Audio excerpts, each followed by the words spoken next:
Suze and I worked really hard to build up the business. We're making a few careful investments too. And thinking about our family's future. Our next steps. But no rush. Right now we're just taking the scenic route. We're making some memories together.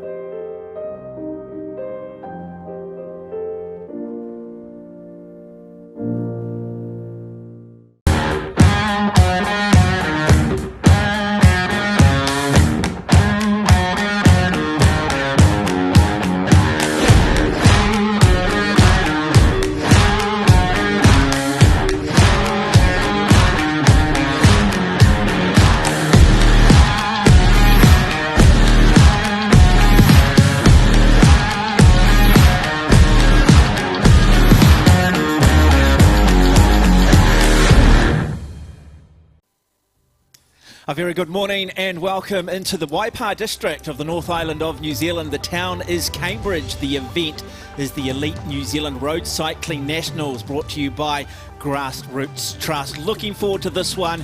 An opportunity for our top women to add their name to a long, illustrious list of winners. More importantly, getting to don the black and white jersey, whether it be part of their trade colours internationally or here domestically. Now, joining me in commentary throughout the morning is Rushley Buchanan, a four-time New Zealand women's road cycling champion, Commonwealth and Olympic Games representative, and also Tim Gudzel, a man who has ridden at the highest level previously for Francais de Jour, also an Olympic and Commonwealth Games representative. Morning to both of you. Before we do get started, we need to talk about one person. Not really a person, but Cyclone Dovey. Yeah, how about it? It's really mixed things up here this morning, isn't it? Certainly has made for an interesting day, Rushley. We have had a change in the course, which we'll talk about shortly, but you live down in this area. Have you seen this much wind before? Yeah, I live on the course, and there were lots of things all over the road when I drove in this morning, so it's going to be a hectic day out there. They're going to have to not only watch each other, but watch flying objects, I think. So dangerous, but also exciting. Yeah, and that was the big thing, wasn't it, Tim? There was talk when we first arrived here this morning, the possibility of even potentially cancelling the Nationals for the first time because the wind and the storm, Cyclone Dovey, has created so much havoc. But using the likes of Stephen Cox and the wonderful team here, they've got it together. We've got a race. It's no longer a hill climbers race, but it's certainly going to still provide an interesting dynamic. Oh, exactly. Look, I spoke to Stephen earlier. He woke up this morning and he actually had to cut down a tree to get out of his own driveway at 5 a.m. this morning. So they were really up against it, these guys, and now they've come back and put together a course that we can still hold a race. It's really throwing the favourites, but everybody, it's still open for everyone. Team tactics are going to play a much bigger part, but the wind is going to be, it's going to be the one to watch on the day, that's for sure. Now it's interesting because Andrew Dewhurst caught up with Zach Prendergast, who is the chief commissaire for this. So just to give you a little bit of insight here on why the changes, what are some of those changes, let's hear from him. Well, Zach, testing day for everyone, a busy morning for the commissaires. What have you had to consider in coming to your decision about the course and about the timings?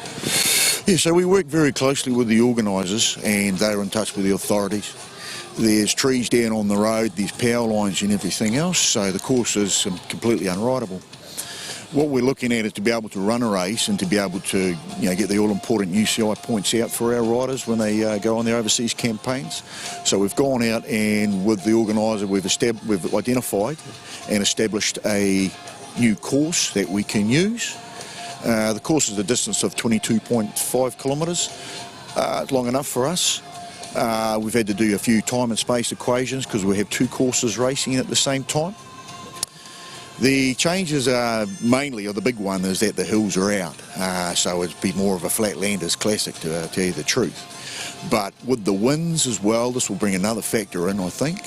So there's a few management techniques we have to look in terms of being able to protect those making the effort and support those making the race. But still, we hope that we have a distance that's long enough. there's no minimum requirement, minimum distance I should say, for the national championships, but we've been able to run the women's race at 90 kilometres, so just a bit of a shaving off there, and we'll go with 6 laps for the men. So we have started delayed everything by 1 hour, and that obviously affects the roll-on for people that have arrangements after the race. But we're pretty confident that we can get out and have a good race. As usual, collaborate with the team managers, collaborate with the riders, but we're here to race, and hopefully we'll, the cream will come to the top. And you continue to monitor the conditions. Obviously, wind in particular, crosswinds can be a challenge. Is that just monitored through the day? Yeah, well, I mean, there were some that say they're not too happy with the winds, and there'll be others sitting there licking their lips and relishing the thought of being able to get out and into it, and echelon could be the word of the day. We'll continue to monitor the race. There's a number of techniques in that we can use. We can neutralise the race, we can stop it for a period of time, we can move it further on, but we want to be able to go full distance. It is a championship race, as I've said, so we are expecting the best riders to be able to battle the conditions and come out. So that is the big talking point regarding this change in the course. No Mangakawa, no big hill climb. George Bennett, well, he would have gone to bed last night thinking, Mangakawa, I've got a plan. I believe I can dance on my pedals. I believe I can still win this, go back to back. And he would have woken up this morning, Rusty Buchanan, now finding out this is no longer a hill climber's course. This is going to be the all-round riders course, but predominantly maybe a sprinter's course. Yeah, I'm excited about the change for today. I've talked to a lot of the girls, and they're all open-minded. There's a lot to play out there, wind, rain, we've got a cyclone coming through, so it's not just a one-hit wonder today. I think it's going to be a challenging course, and you have to be an opportunist to make the most of it. Okay, let's just have a look at the weather forecast for today and what the riders can expect. So we look at that. So it's really not so much about the rain, it is more about the wind speed. It is the wind that is going to play havoc. Really good shot there, Tim Gudsall. We're going to get you to take us through this course here and tell us why this wind, what we're seeing on screen, is ultimately going to be the key factor in how both our men's and women's races strategically approach this event. Yeah, look, we really have a different ball game on our hands today. We kick off on the same original route heading towards Mangakawa Hill and then divert away. And now the only real climbs on the course are through Aspen Road, and they will be a little neutralised, as you can see there, heading north. We've got a super strong northerly that's going to potentially nullify even those little rollers. But the question after that is, as soon as you take the left-hand turn onto Flume Road, you're going to have a cross tailwind, a super exposed 50 km/h wind. You're going to see these guys riding at 60, 65 in the gutter down there. They turn back onto Fencourt, straight into tailwind, and then we've got left and rights all the way back in, and just a mixed bag of crosswinds all the time. We saw the ladies come through here in their first lap, and the start-finish line is a huge crosswind section as well. So there's going to be plenty of opportunities to really mix this race up. Rushley Buchanan, do we have the critical mass in the women's peloton here for those team dynamics to play out?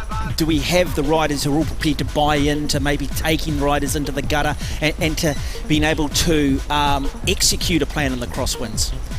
Yeah, it's not a big peloton. There's no need to be positioning wise. Like you don't have to fight for position. There's only a handful of riders in this peloton, but the key is if someone puts the hammer down on the front and you are 20th wheel, you probably will get gapped. And I think the key here is the World Tour riders and the more experienced riders know how to use the wind to their advantage, so you want to be around them and you want to be watching them. Well, the defending champion is Georgia Williams. We caught up with her earlier this morning to get her take on this. Andrew Dewhurst caught up with Georgia. Yeah, I've been awake since 3 a.m. I just couldn't get back to sleep, and I was just thinking, what are they going to do? They're going to cancel it? Are we racing? No, it's not expected. Life as a pro cyclist, though, is it something you've just got to adjust to? Yeah, exactly. Yeah, anything can happen in races, and the weather is uncontrollable.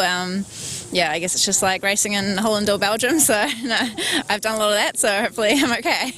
How are the legs after you win a couple of days back? Yeah, they're good. Yeah, yesterday not a little bit sore, but not too bad. Yeah, hopefully they're all good today also.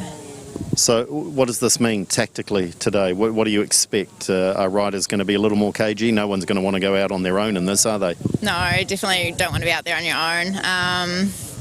Yeah, it'll be interesting. Yeah, I think just everyone will be a bit worried and second guessing themselves, I guess. But no, yeah, it'll make it extra exciting, I think. Thank you. Good luck when we do get out there. Favourites there in Georgia Williams. Back to you, Rushley, on that. Mentioned there that the fact on Friday had the time trial. Won that time trial. Is there a danger that can take the sting out of your legs? Is 48 hours enough time to recover? Yeah, Georgia's a World Tour rider, and 48 hours is plenty enough time for her, especially, you know, she's used to doing the Giro, the tours, backing up day after day, and she won pretty convincingly in the time trial, so I think she's going to also be backing herself here today. As she talked about the experience of having raced in similar conditions in Belgium, how much will experience play a part today, Tim Gudsell?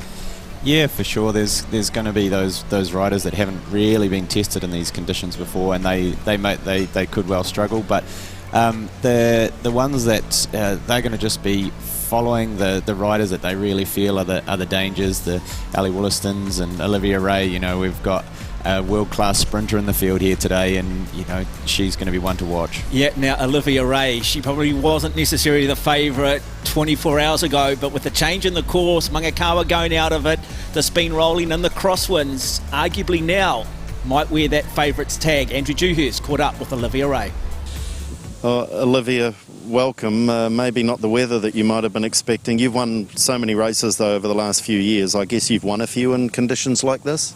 Yeah, I kind of don't mind the rain and the wind. It's very interesting. It kind of takes your mind off the pain a little bit, especially up the climb. I think it'll be a little more enjoyable just at the peak when it gets super hot. But we'll see how it goes. Hopefully we can finish the whole thing rather than stop halfway. So fingers crossed. What does it do tactically? I would expect very few will look to try and break away in this. Are we likely to see a bunch trying to stay together? Honestly, it's hard to tell because there's only, 25 of us in total. So I don't know, just because it's so windy and at the top of the climb, it's headwind all the way down here. So if someone does get away, you know, as soon as they get a gap, unless the group's willing to chase, it's a little difficult. But my job's just going to be to sit on and wait till the end, as usual. So when you say sit on, you're going to have an eye on Georgia? Are there others that you'll be just keeping a close watch on? Yeah, I think the two that I'm really looking out for are Georgia and Ali. Just following moves, you know, not giving them anything that they shouldn't get from me, you know, but yeah. Good stuff. Good luck. Thanks so much. Thank you. Cheers. Good tactics there from Olivia Ray. You do sense with the sprinters that they don't really like facing the wind too much. They're probably not used to facing the wind, so she will very much play a game of cat and mouse. Now, they've been going for almost 2 laps. We are going to pick this women's race up very shortly. Rushley, you're across it. You've been following it. You're in touch with the commissaires. Can you give us any sort of race update? Yeah, they're not mucking around out there. They're attacking, they're using the crosswinds. The race is broken up. There's people coming back through the cars, people pulling out. I know that Henrietta Christie has been attacking potentially for her teammate Olivia Ray, who we just saw. Olivia said obviously she doesn't want to show her cards too early, although I did see her on the front when she came through before, putting the hammer down. I don't think she's afraid of doing the work and putting her hand up. And she's also mentioned Ali and Georgia, so she knows who to look out for and who her main competitors are. Yeah, and to one thing, now that they've done 2 laps, they'll have a really good understanding now of exactly what those winds are doing. So they've done that environmental scan now. So it is going to become very physical, but it also now becomes mental. They'll know where that headwind is, where the crosswinds are. They probably would have done a little bit of an analysis on their fellow competitors. Hey, can I get a read on how they're feeling? Who is prepared to maybe show a little bit of tenacity into some of those more tricky parts on the course? Yeah, exactly. Look, they'll have seen all the opportunities already. It looks like the bunch has already whittled down a little bit, and here we go. We're going to be rolling through the start finish already. Okay, so we now will bring you live race coverage of the Elite Road National Championships, courtesy of the Grassroots Trust, downtown Cambridge. This is the Elite Women's Race, and I tell you what, it's a small but good quality group of riders. As you look at this start-finish line straight, what you can't necessarily see from this shot is that wind is coming across their right shoulder. So, at the moment, Tim, looking like fairly relaxed and comfortable, not a lot of urgency. Yeah, not just yet. I think we're just back into a slightly more sheltered area of the course, so everyone's sort of taking a little breather. But the moment they exit the town boundary, you get beyond the green belt, you'll see the exposed roads come into play again, and look, everyone will be trying to find shelter as soon as they can. Yeah, just having a look back here, running through this field for you. We will identify those riders. But it's all about good communication at this point. So Tim, you're familiar with the area, just in regards to those wind conditions, this part of the course? Yeah, this part of the course, we're just going into the feed zone here as we sort of start to exit town. Still in the town streets here. We'll take a right and then back out onto Thornton Road, and that'll be the first exposed little section, and I think that's where you'll start to see it go again. Yeah, now you can see rain there on the camera. There's not a lot of rain here. It's just starting to come across a little bit more now, Rushley, and that is another thing they're going to need to factor in. So they'd be aware of what the weather forecast is doing. So what does that mean in regards to the setup of their bikes today? Yeah, the rain might play a little bit of a factor.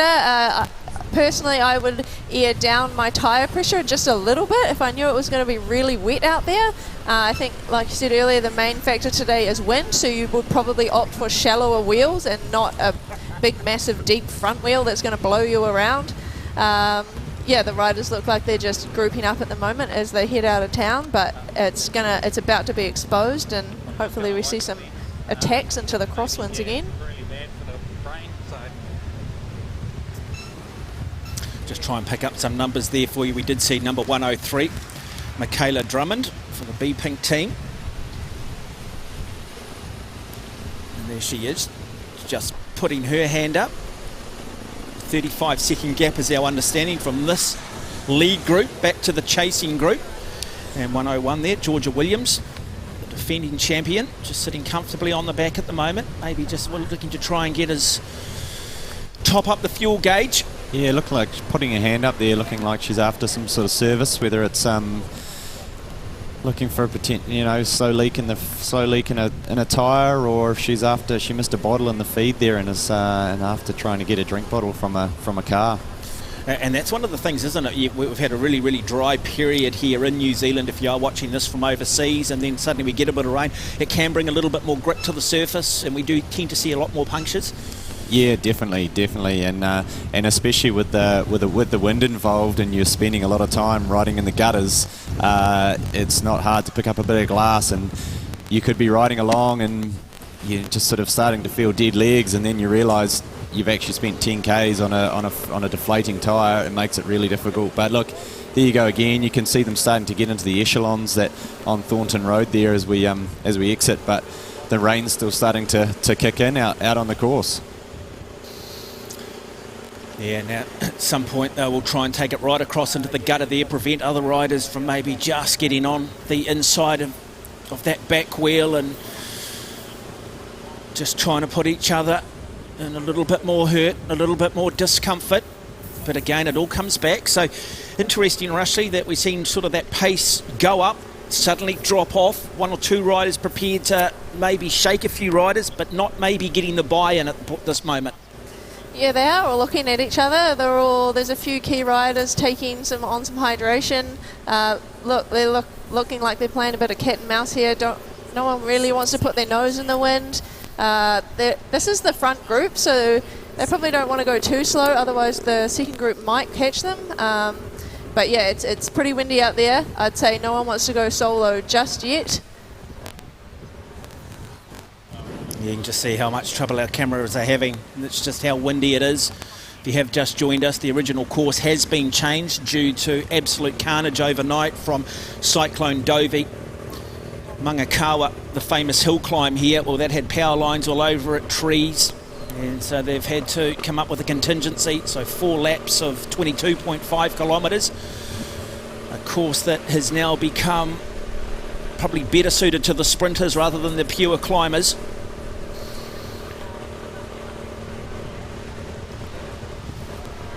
Yeah, you can really see the wind coming across the course now as we exit town. Even the motorbikes struggling with this wind, and you can see the girls starting to sort of form the echelon there. The moment a little bit of pressure is put down on the front, you just see the instant sort of scramble from each rider to get on there. But it looks like most of the girls are still feeling pretty comfortable. With 2 laps to go, it's going to be it's probably going to come back into the last lap till it really starts to count by the looks. You can just see that echelon there. So that wind coming, if you're looking at the screen, from the right hand side to the left hand side. Thus you will get that, not a V formation, but that triangular formation. It looked like Georgia was just sitting at the back of the group there, just maybe biding her time, looking for an opportunity.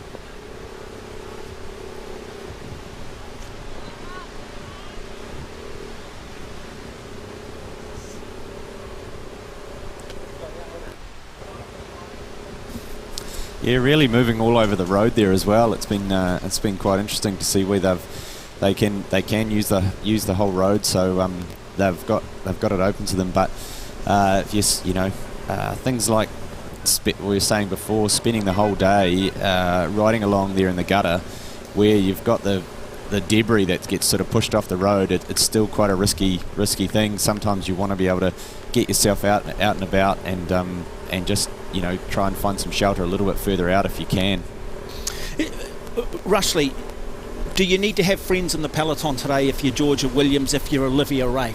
Are the deals being done where they're riders that they've aligned themselves with prior to the start of this, and how important, or is this very much just going to be a whole lot of individuals sort of guessing rather than necessarily executing a plan?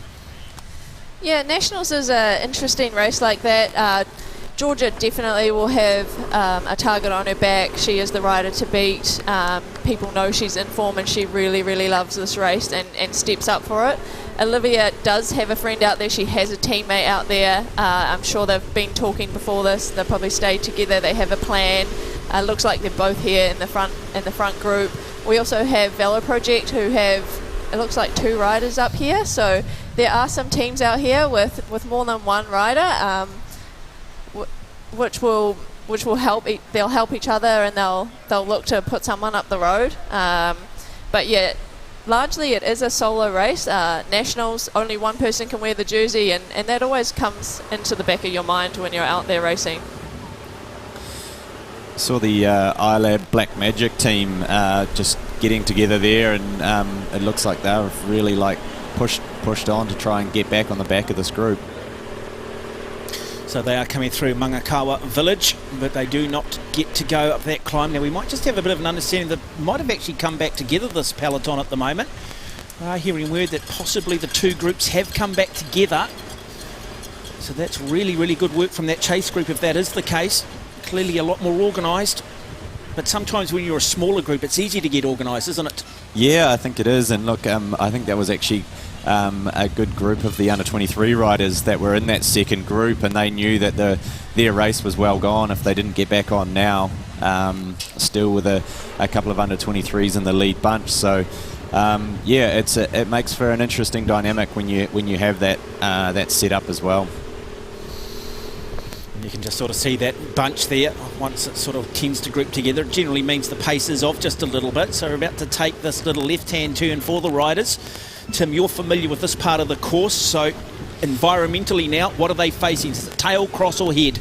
Look, we just swung out of Mangakawa Village there and down onto Fencourt Road. There'll be a little section of crosswind here before we turn onto Aspen Road, and Aspen is where we'll get the headwind. But there's still quite a good bit of shelter on Aspen Road, and I think you'll see that the small climbs there will actually still get involved, and they could still come into the race, especially as those little climbs are just before probably the major crosswind of the section of the race. Okay, understanding there's Penny Pawson on the front driving this train at the moment, and Henrietta Christie from the Human Powered Health team currently in second place. So those two athletes prepared to do the work.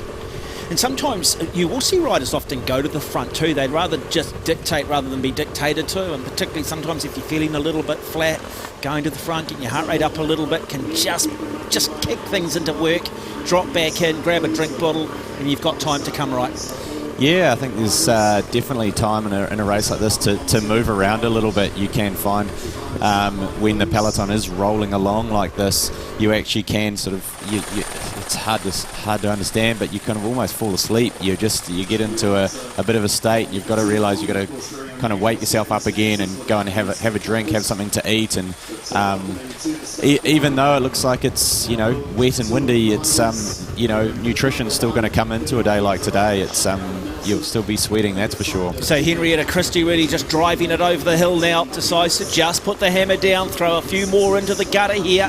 So courage under fire from Henrietta Christie. Drummond currently sitting in second place, Michaela Drummond from B Pink. So we saw her at the back of the peloton early, just getting plenty of nutrition on board now at the front of the bike race. Yeah, this is awesome from Henrietta. She's clearly doing a lot of teamwork for Olivia and not waiting and making a race of it.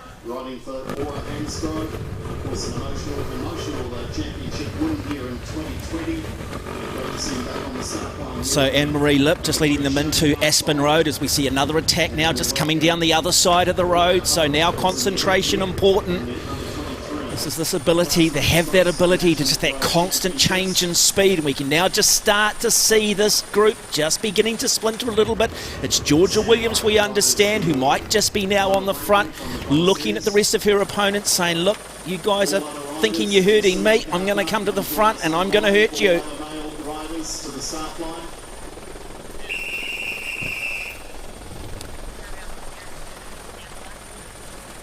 So it comes back together again. Yeah, I think Henrietta has to be following Georgia. She knows that she's going to be their best chances with Olivia coming to the finish for a sprint finish. She'll be very hard to beat. So Henrietta will do everything she can to not let Georgia get away by herself. Georgia solo, that's a dangerous position. Yeah, Georgia Williams, remarkable record. Defending New Zealand road race champion, time trial champion a couple of days ago. She won that time trial title back in 2019 as well. Won the New Zealand road race back in 2018. So looks like they're just all having a bit of a break at the moment, looking at each other. You've been in situations like this, Rushley. Is it, how patient do you need to be? At what point do you decide that you need to take this bike race by the scruff of the neck? Because one thing we've probably seen with the women's races in recent years is those athletes that have often taken the early initiative have tended to be the athletes that stay away because you don't have the team dynamics.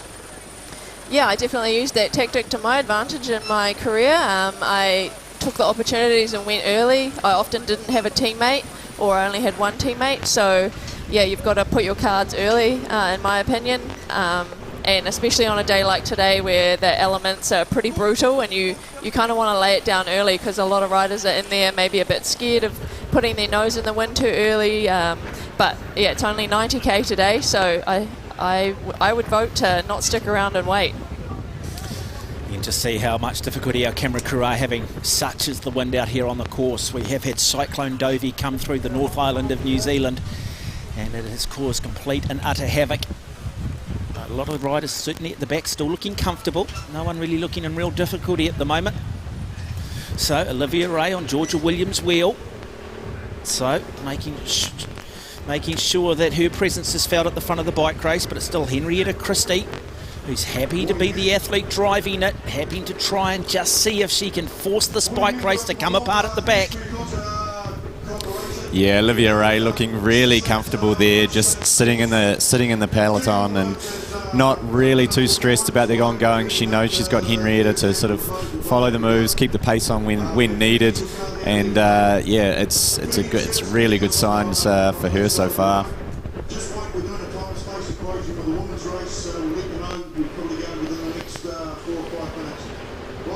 So if you're Olivia Ray, what would be your plan, Rushley Buchanan? If I was Olivia, I definitely would be waiting and kind of following Georgia, kind of almost being a little bit annoying, like constantly following her around the peloton, just also trying to make Georgia make the first move. You've got Henrietta working for you as a teammate, and that's a huge strength. You almost want to be in the peloton and kind of forgotten, and then I could see Olivia just making a huge opportunity later in the race. She's also done some of the world's biggest races, so she's not afraid of hard work, she's not afraid of pain. I know she loves a tough race, so I'm hoping she lights it up a bit. Well, often in a bike race, the athletes that end up winning, we don't actually talk about for 3/4 of the race. We tend to talk about them in the last quarter. One athlete we haven't mentioned is Ali Wollaston, 21 years of age, out of Christchurch. What would her strategy be? Yeah, look, I think Ali will be in a similar boat to Olivia. She'll sort of wait to see how things play out. But I think there's a good chance we can start to see some fireworks here from a lap and a half to go. Once they get into those crosswind sections again. You see them here. They've just come from a slight head crosswind into a sort of direct headwind. And quite quickly they bunch up, and the race really changes. So number. Ali raced in Europe last year, so she has a huge base under her. She's got a lot of experience now. She's also got a lot of power from the track, so I would back her in a sprint. Oh, we have an attack. Okay, so Georgia Williams decides to go straight up, and immediately they look to try and jump across. Olivia Ray jumps straight onto her wheel, and our two race favourites deciding to put the hammer down with less than 1.5 laps remaining of this national championship, asking some serious questions to the rest of this peloton. 3 or 4 riders now looking to try and jump across. It is game on. Wonderful attack. Wonderful bike riding from Georgia Williams. Yeah, that's brilliant opportunity there just before we come into the climb. She wants to put people under pressure before we even get onto the hill. And look at this, as we start to climb the first little roller, look, I mean, they are all spread out over the course there now. Well, now 2 or 3 other riders looking to try and come across, but you sense a few riders have already started to just raise the white flag a little bit. And now Georgia is just taking it to them, absolutely putting her hammer down. Is this the real strategic move of this National Road Cycling Championship? It is just starting to come back together. She'll have a little look over her shoulder at some point. Now she looks. Does she sit up or does she continue to go? Puts the power down. What courage. Yeah, perfect little opportunity for this group here as well. Georgia going away with just Olivia is not really the scenario she wants. She needs a couple of others there still with her. Otherwise, Olivia could just sit and wait and make it really difficult for Georgia. But Georgia can get a few other allies in a small group, then it's all on. Well, it looks like 2 Velo Project riders. It could be Kirsty McCallum in there. Maddie Douglas and Marie Lip are the 3 riders from Velo Project. We'll try and update that for you. And if, in fact, this large group becomes 4 riders, the question is, if we've got 2 Velo Project riders in there, then certainly they've got to give themselves every chance. 2 riders from one team, and then 2 other individual riders. Well, team tactics will come into play. Yeah, Georgia is keen to have a hard race. She's a World Tour rider, so she can go hard on the front, and she's a domestique, so she's used to riding on the front and doing all the hard work for her team. So today she's riding on the front but doing it for herself. But yeah, she probably won't want to just go with Olivia. She'll want a few other riders with her, and it looks like we have a split in the bunch now. Yeah, you can just have a look at the wind and the trees there, just how hard it is blowing out there. As we said, they're almost over through 2.5 laps here, so they will be very, very aware of what particular part of the course will be crosswinds, what particular parts of the course will have the tail and the headwinds, and they'll be thinking about that. They'll be planning, I'd imagine, into the headwinds that will be coming through, probably soft pedalling a little bit. Now just approaching one of the slight undulations on this course. They're just about to come up the last hill of Aspen, so might see another attack. Here we go. So we've certainly seen a number of riders. That lead group has certainly been diminished, and now we have another rider attacking off the front. Cabjack's rider, we think it is. Yeah, Cabjack's rider pushing really hard up that first little riser there. It's got two small sections in it, this little climb, so it's a great opportunity for this to keep for Georgia to keep pushing on here. Yeah. Expecting to be Penny Pawson alongside of her, and riding for the Cabjacks Castelli Custom team is also Ainsley Thorpe, who was an Olympic Games representative in the sport of triathlon in Tokyo. Looks like Georgia's doing the work there, leading the rest of the girls back, sitting on the front.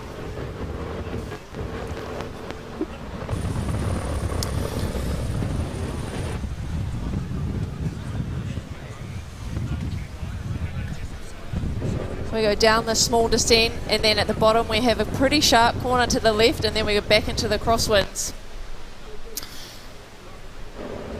Yeah, not just the wind that they have to worry about now. There's been rain that has come over in the last half an hour or so that has put a lot of water on the course as well.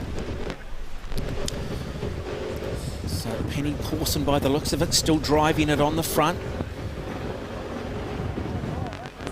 It's going to be an interesting one where it looks like we can get the race dynamic of the under-23 and elite women's race playing out in the same race. But if the race is this hard, look, it's going to be all on. But it's actually quite interesting. This year will be the first year for the under-23 women. They get their own race at the World Championships this year for the first time. They'll race it combined up until the 2025, but then they're going to split off. So it's a great opportunity for women's cycling. It makes it much easier for the younger riders to really continue and push on. Well, they'll take this little left-hand turn, and then the crosswinds will kick in as well. And so we've seen some wonderful bike racing in the previous 5 to 6 kilometres. Yeah, as we turn there, we're basically heading directly back to the west. So the wind will be coming from the right hand onto the right hand shoulder of the riders here. We go through a small section before we open up into some really exposed fields. Looks like we've only got about 8 or 9 riders left there at the front now, so that those few climbs whittled the bunch down again. At what point, though, who attacks now? Who is going to make another move? Who's going to try and hit them hard? And we do see an attack going up the road immediately, as mentioned. That's a Velo Project rider. So just trying to pick up the number there for you. This is a chasing rider trying to get back to the front group. So our apologies there. Just trying to bridge that gap across, not an easy thing to do. So Maddie Douglas, Anne-Marie Lip and Kirsty McCallum are the 3 riders representing the Velo Project. You can't really see it, but I can tell you what, there was a lot of rain now coming down over Cambridge, over the Waikato, Waipa region. From that camera shot, things have just come back together. And this will give an opportunity for that rider to get back on, and that group of 8 could become 9.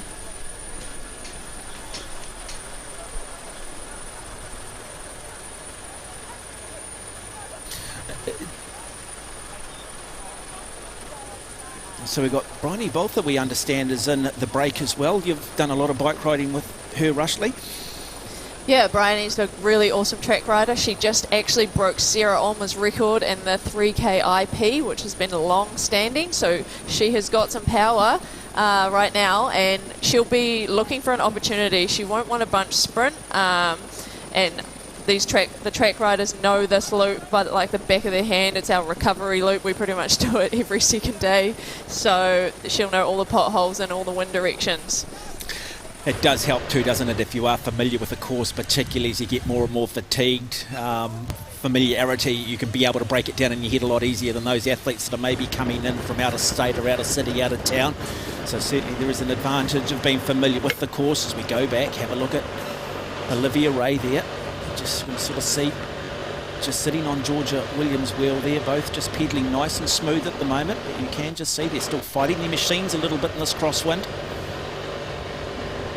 All on the big chainring, so they probably got a bit of a tailwind as well. Yep. Yeah, there's Bryony on the front in the Waikato jersey. Yeah, I think you described it, Tim, as what sort of cross tailwind? Yeah, this is an opportunity here. We'll get a bit of a cross tail. We'll go turn back into the cross, and then as we swing on to Fencourt Road, that's where they'll get a cross tail, and it's a real opportunity to stretch people. You don't get held up by the wind sort of pushing at you if you want to go off the front, but if you can put some gaps between people, there's no shelter. There's no shelter at all to try and get back on. So, the opportunities are actually out there today, even without the climb, the Mangakawa climb that was on their course initially. There's still going to be great opportunities to mix this up. All in the gutter now with the crosswind. It really feels like we could be in Southland rather than the Waikato here today, that's for sure. So we've got Lee Boone, an under-23 rider in that group from the iLab Black Magic team. Yeah, we have 2 races in one here today with the under-23 girls, and as Tim just said, it's a lot's on the line for the under-23s with their own race at the World Champs this year for the very first time. I know that the iLab girls are also going overseas to race, so they'll really want this jersey today. To apologise for the shaky pictures, but very, very tough and testing conditions for all of our camera crew, for our eye in the sky. So we bring you coverage of the Grassroots Trust Elite Road National Championships for 2022. A course that's had to be revised due to the damage done by Cyclone Dovie overnight. What was traditionally a hill climbers course that was going to include Mangakawa has now become more of a flat rolling crosswind course, probably based on that taking the favouritism away from Georgia Williams and possibly putting it in the hands of Olivia Ray, and they've been the 2 riders who have probably been the most aggressive. Yeah, you see Bryony both are there. She was just, putting her head down and going for it. She would have woken up this morning thinking, can I get over the hill for 1 lap? Can I get over the hill for 2 laps? I don't know. Now she's turned up at this race. She's got absolutely nothing to lose. It wouldn't have been here an objective at all for her this season. But she's got the opportunity, and she's out there and ready to really push it. So 124 on the front is Lee Boone from iLab Black Magic. There is Bryony Both in number 112.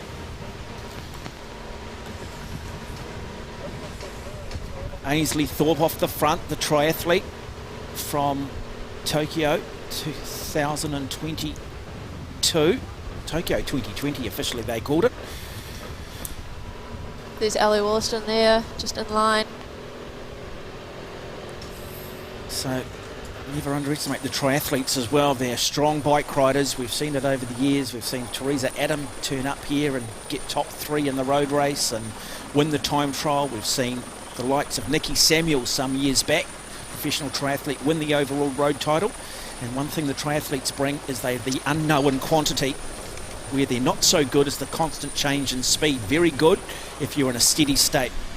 Now this is Penny Pawson looking to try and chase, looking to try and get back on, 51 years of age. What a remarkable athlete. Yeah, looks like she's just been distanced as we came around that corner. The pressure really went on as we swung into that tail cross. And I was saying before, once you get the assistance of the tail cross, but still a little crosswind in it, it makes it really hard to find shelter from behind. They'll have a full gas tailwind down this road, so the speeds of up above 50k an hour.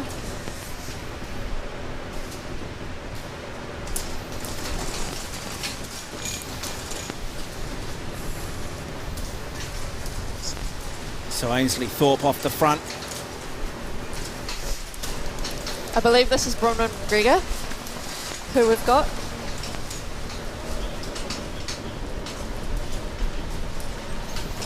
Yeah, no, 106 is Bronwyn McGregor.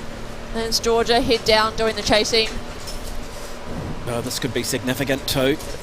It's great work there by Georgia. If she can get across there, she gaps Olivia, and all of a sudden, you know, Olivia is going to have to do a lot of work by herself in this race. Henrietta's not going to be able to do it all for her.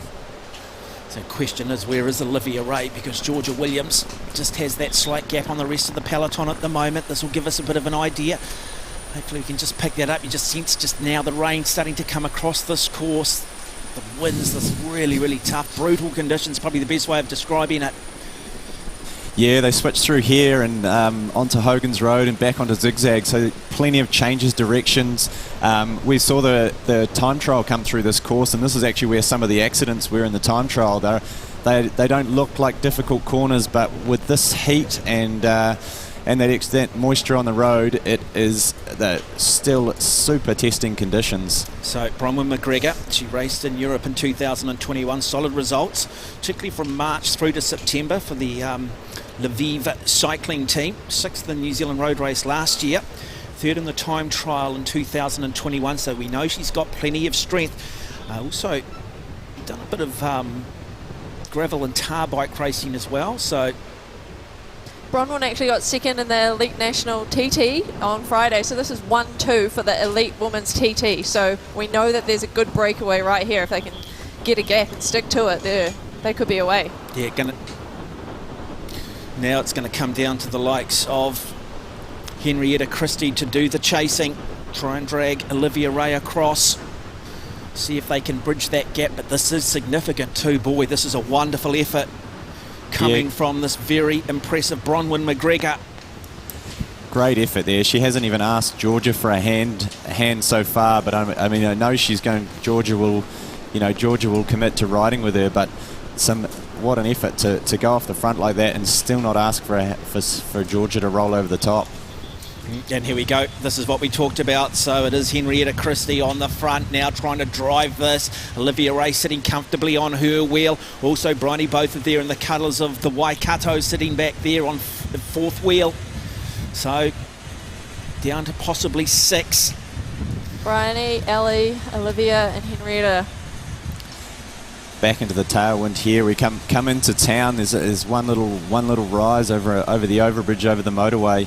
But then again back into the switching directions. It really just is. The opportunities are actually ample from a race where we thought we were a flatland race. The opportunities are just coming at every corner. It's going to be interesting here to see what Bryony and Ellie do. Technically they don't actually have to do anything with 2 riders from the same team, and it looks like Henrietta isn't wasting any time by going full gas on the front. Now these two need to talk to each other. They have committed. This is a big opportunity for both of them. They're going to just need to hope that those 4 riders behind them maybe just start looking at each other. It's in their best interest to work together now. Just over the overbridge here, coming back into Cambridge. Good form being shown by both bike riders. A little bit of a difference in cadence. Bronwyn looks like she likes the bigger gears. Georgia looks like she has a bit of a higher cadence.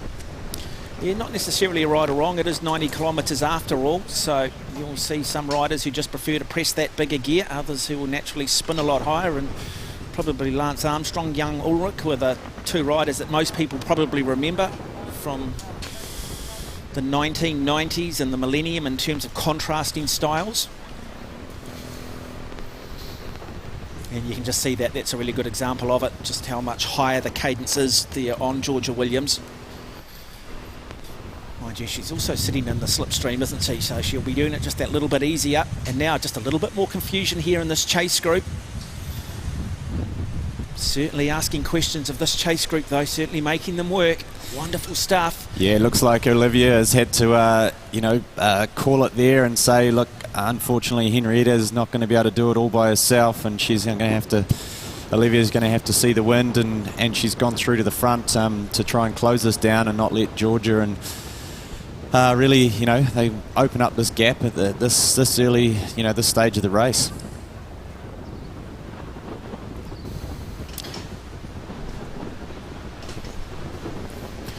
Rushley, how much talking in a situation like this? How do they communicate with each other? Or is it just understood, experience kicks in here, nothing needs to be said? I think at this point there's not a lot of talking. They both are very committed to this breakaway. They're both strong riders and they will want to be out the front. So I think there's just an unsaid, accepted, okay, we're both going to commit to this break. Of course, you have to ask the question, like, you don't always want to be the strongest one in the break, but you want the break to succeed. So, yeah, how much energy you give to that break. So it's a 10-second gap between the two riders on the road and what now looks like three riders. So I just wonder whether all that work being done by Henrietta Christie might have just been, her day might be done. She appears to be just off the back of this group of three, looking to try and bridge that gap. It is Olivia Ray, who now has her head down and is certainly going to be asking for some buy-in for the likes of Ellie Williston and Bryony Botha, who are the other two riders in that group. Yeah, it's all or nothing now, really, for Olivia at this point. She needs to close this gap. Now the commitment from Georgia, these two are going to be working well together. They know that this is their opportunity. They don't have the fastest of finishes, and Olivia has now lost her Henrietta, so she is her only chance here is to close the gap now. And it looks like she's doing a great job of that, actually. She's stretched her other two competitors, and she may be able to do it just before getting back to the start-finish area. Boy, fascinating women's race developing. You talk about two pre-race favourites, but how often do you actually see them battling it out? I've got to say, though, at the moment, Georgia Williams, and if Olivia Ray can jump on, the number 1 and 2 seeds will go toe-to-toe with just a lap to go. Well, it looks like Ellie Williston's gone over the top and gapped it and straight across to the back of the front peering there. So it is Ellie Williston. Looks like Olivia can see them now. They're in the same straight. Just looking at that too, I mean, I always believe that don't look at face expressions and rider, look at the form. But you do just sense too, though, that Georgia Williams, she's put a big effort in there. And maybe to no avail at the moment.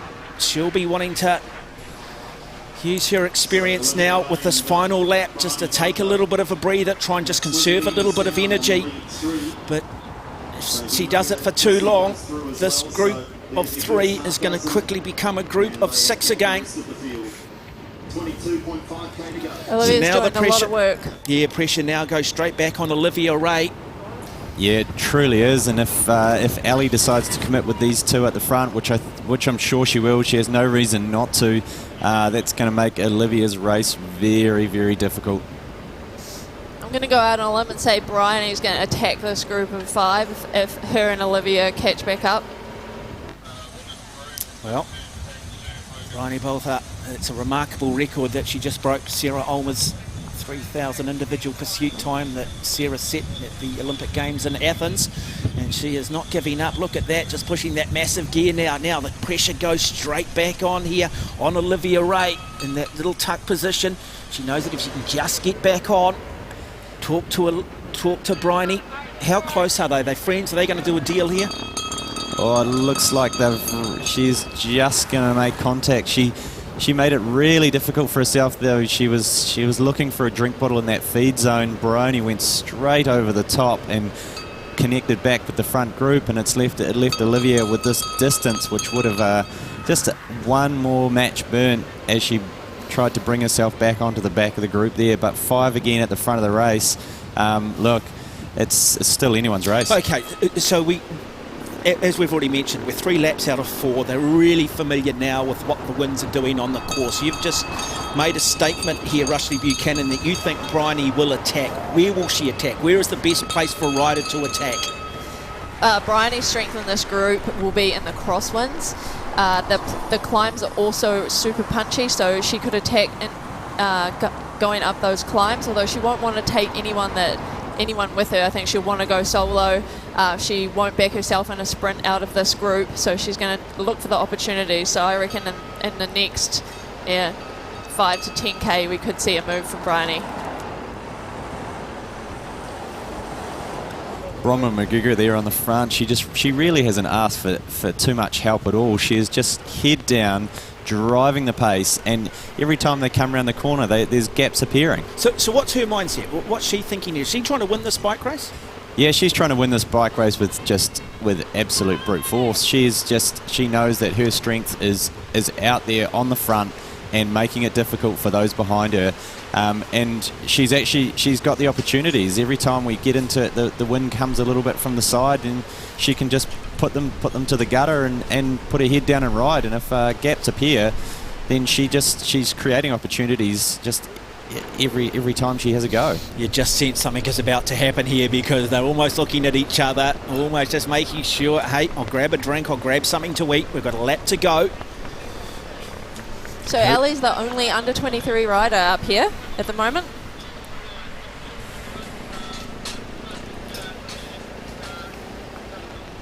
Sit in and hang on, and that's a gold medal. What do you reckon? Nah, Ellie will want the win. She'll want to beat everybody, not just take the under 23. Well, she's New Zealand Criterium champion, Ellie Wollaston. So we know that she has the ability to sprint. She has the ability if it comes down to 5. Yeah, it's going to be an interesting sprint if it is a small group. There are some sprinters in this group, and I think Georgia can also throw a sprint out when she wants. She got second in the 2018 Commonwealth Games in a sprint finish, so that was really impressive sprint by her. So I would not count Georgia out of a sprint finish at all. In a race like this, where it may only be 90 kilometres, but they've actually been racing almost since kilometre 0. So tired legs at the end of a long race. Who knows who's actually who's got it? I mean, you wouldn't look past Olivia at the moment, but she's got to stay there. She's going to be hoping that they're not going to push on too hard, and that there's a chance that Henrietta might come back to give her a little bit of a help. But at this stage, she's all on her own, isn't she? Here you are watching the 2022 New Zealand Elite Road National Championships in Cambridge, courtesy of Grassroots Trust. A bike race that started with a field of just under 30 riders is now down to 5. They've got just over 20 kilometres of the bike race left. The big names, the movers and shakers, are at the front end of this race. Now they're into Mangakawa Road. A little look over the shoulder. You sense that the attack will come. And this is Henrietta Christie, who's done so much of the work, who has just been shelled off this front group, still chasing, still trying to breach that gap, still trying to get back on. And as long as that group of 5 out in front are still sitting back, thinking strategically, the door of opportunity for her to get back on is still well and truly open. Yeah, they're playing a bit of cat and mouse. They're all looking at each other. Everybody's getting a bit nervous. They're on the last lap, so everybody's going to think about what game they're going to play. Yeah, a little bit of a climb here as they come into Mangakawa Village, but it's just a little bit of a resetting stage. They've all had their hands in the back pocket, filling up on a gel or it's an extra bit of nutrition just to get them through this last lap. Currently, with this sort of looking around in this pace, it's actually potentially playing into the hands of Olivia if Henrietta can make her way back to the group, but she's still got a fair bit of work on her hands to do that. We've got 2 pure sprinters, haven't we, sitting on the back there in Olivia Ray, who currently sits there second in the orange and purple, and then in the blue aqua colours it is Ellie Wollaston. So they are the pure sprinters amongst this group of 5. Yeah, it would be great if Henrietta could just get back on there and just go straight past. That would light it up. So about 10 seconds, we understand, is that gap.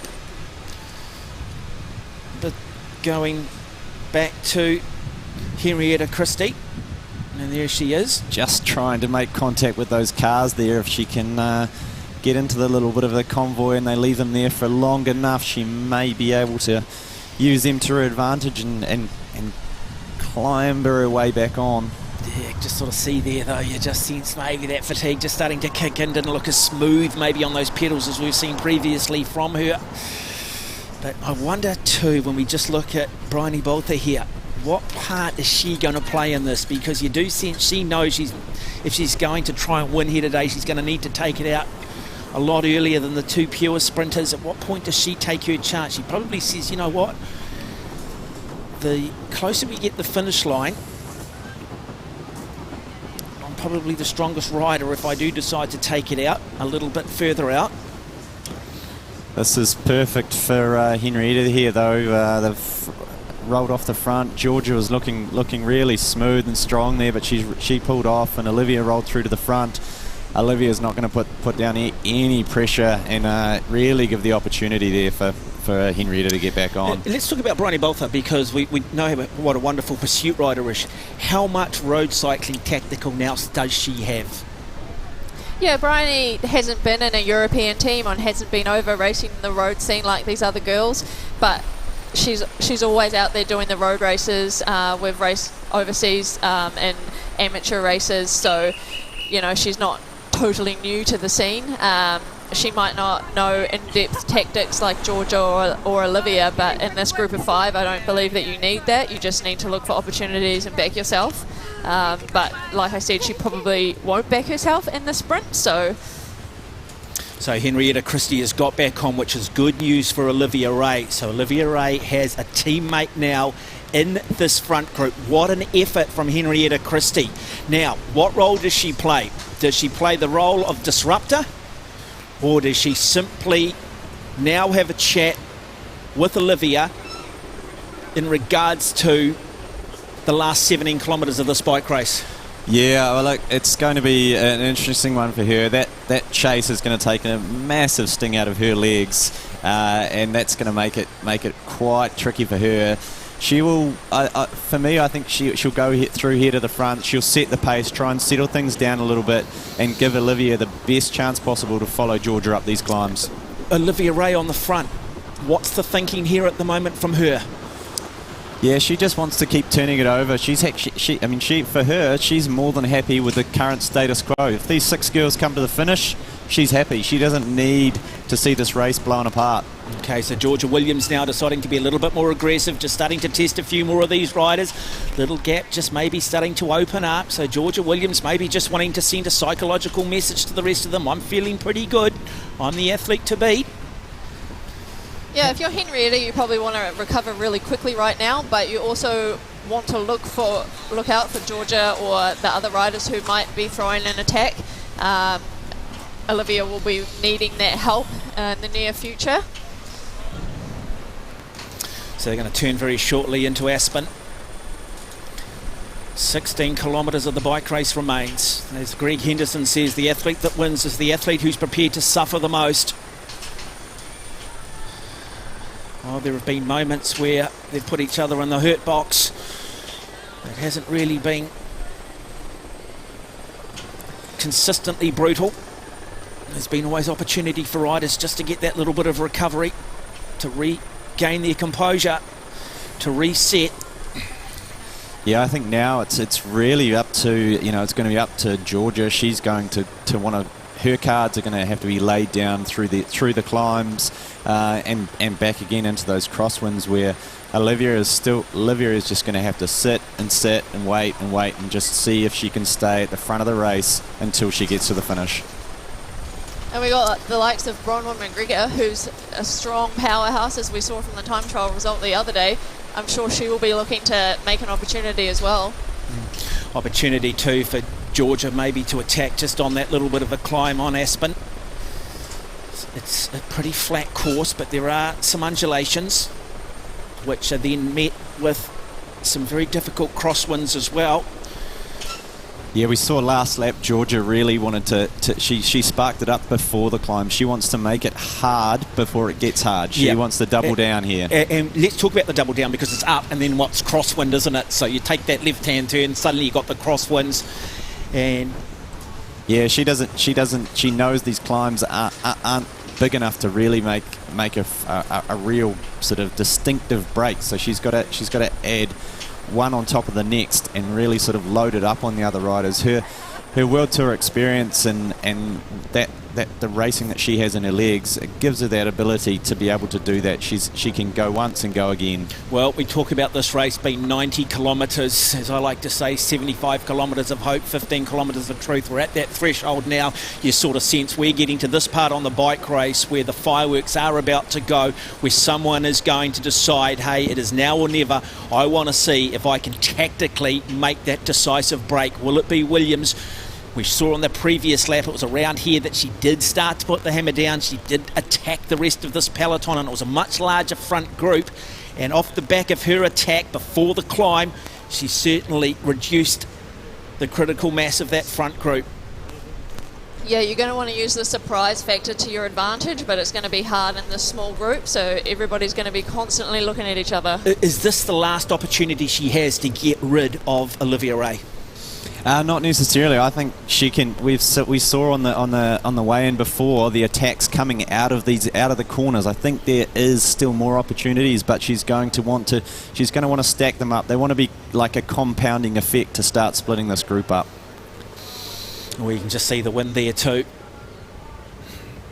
Bryony Botha is the one that just, to me, just sitting back, we're not talking about her at the moment, and that's always scares me as a commentator. When you're not talking about them, often you are talking about them with the last 2 to 3 kilometres to go. She's the big dark horse. We know she's got the power. We know that she can take it at huge watts for a reasonably long, steady period of time.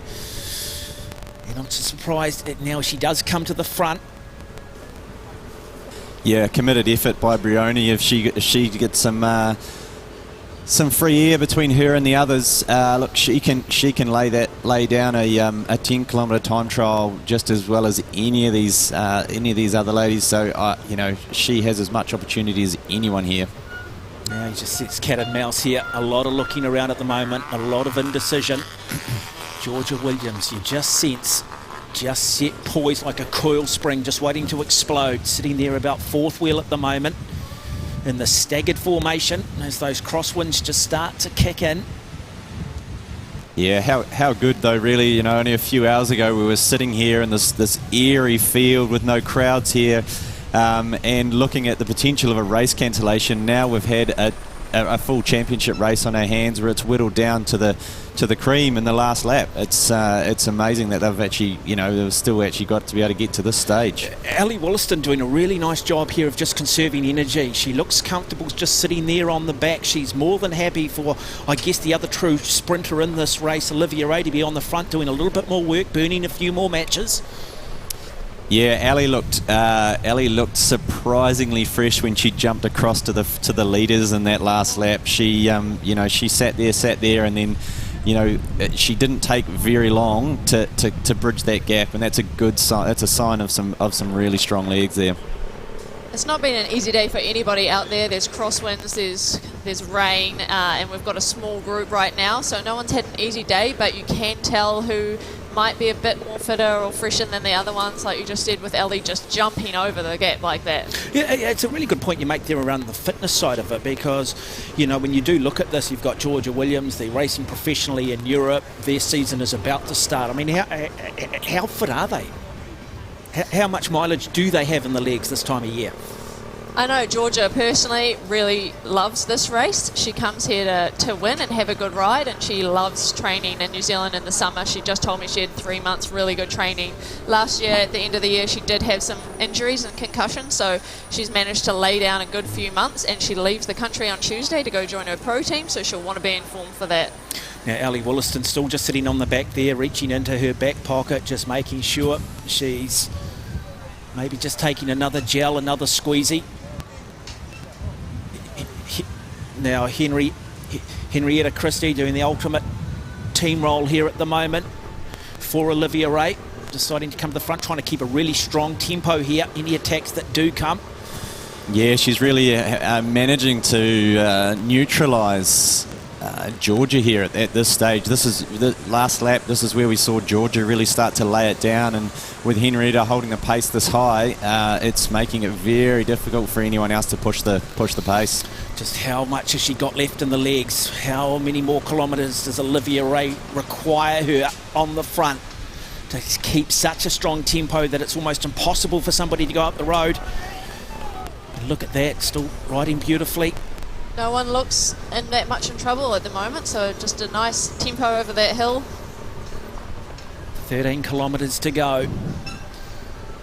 Ellie Wollaston, we're not talking about her at all, just conserving energy, hoping that it just stays together, hoping for a sprint finish. Olivia Ray now just drifting back as well. But the game changer in my opinion, Bryony Bolther, sitting back fourth wheel, yet to show her cards. Yeah, I said Bryony wouldn't back herself in the sprint, but I mean, I'm willing to be proven wrong, and it would be awesome if she just lined it up. She's got that track power. Yeah, and with a crosswind sprint, you can actually go quite early, hold them in the gutter. They don't get any shelter off you. If it was a headwind sprint, different story. But with this crosswind, it's really anyone's race when it comes to that. It's a tactical sprint. So Henrietta Christie in that front group, Ellie Wollaston as well, Georgia Williams, Olivia Ray, Bryony Bolther are your riders. Huge headwind here too, so another tough part on this course.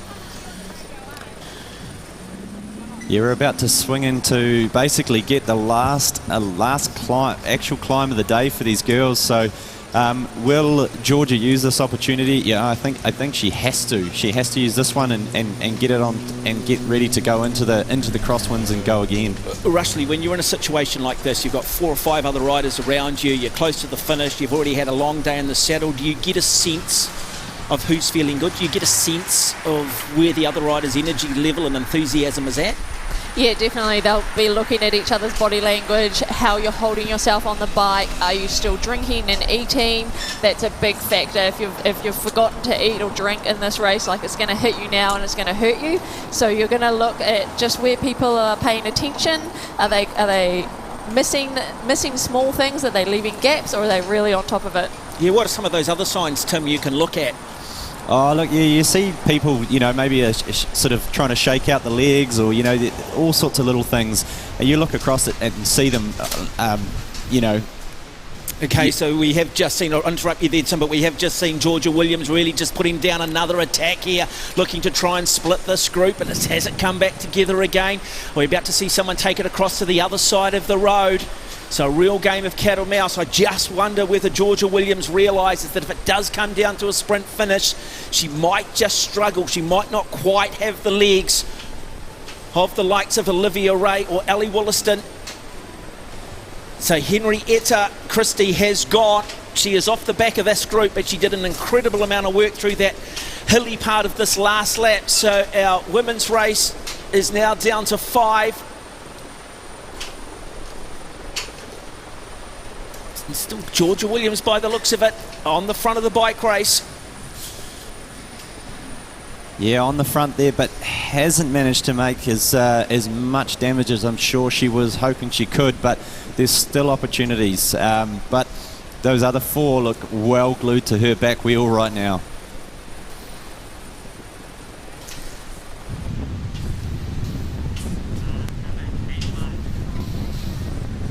Ellie Wollaston, boy, smart bike rider, just sitting there third wheel at the moment. You really feel like Bryony could actually be a good ally to Georgia here if she's to light it up and maybe go over the top and go a little bit from a bit further out, get some space, and then they can have a look around and who can jump across and who can't. That's the sort of ally Georgia would need to really get this race moving again. What's in it though for Bryony if she does form that allegiance with Georgia? Yeah, you have to wonder here what's going through each rider's head. They're all individual teams, but Ellie and Bryony are on the track team. They train together every day. Are they talking to each other? Are they supporting each other? Ellie is in the under-23 and Bryony is in the elite, so they both could go off the front and get their respective wins. But yeah, it's anybody's guess as who's talking to each other. Well, Henrietta Christie, she still hasn't given up. She's still desperate to try and get back across. She's a street fighter, isn't she? Wonderful bike rider, great to see, so much heart. Boy, you can't coach that. That's an inherent quality. She's as tough as they come. Yeah, awesome teamwork from Henrietta, really, really impressive. And she's still in the under-23 race as well. She's still second out there on the road in the under-23 race. And now, yeah, she needs a moment's hesitation again from the front, just to have a look around and look at each other, and look, she's back in. She's back into the race, and flat roads from here on in, she can really help. She's back into helping Olivia. Yeah, it was interesting, wasn't it? Because she was on the front for so much, controlling that tempo, setting such a strong tempo. It was very difficult for anybody to attack. But then I think Georgia realised that if she hit and hit hard, that would be enough to probably get her out of this group and therefore not give Olivia Ray an ally.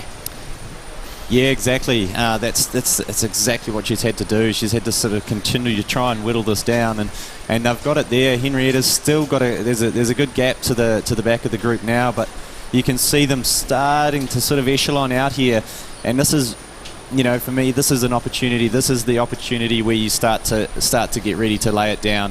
If a moment's hesitation, if I was any one of these other riders, it's time to go.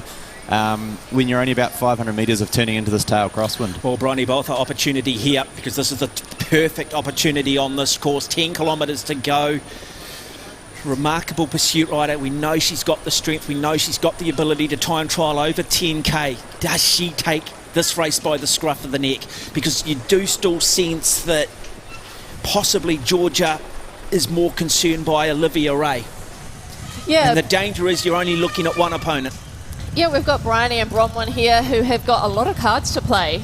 They're probably the dark horses of the group. They could have anything up their sleeve, and Olivia and Georgia are just looking at each other. Who's going to go first? Georgia wants to draw Olivia out into the wind a bit more, and Olivia just wants to sit on Georgia's wheel and watch every single move.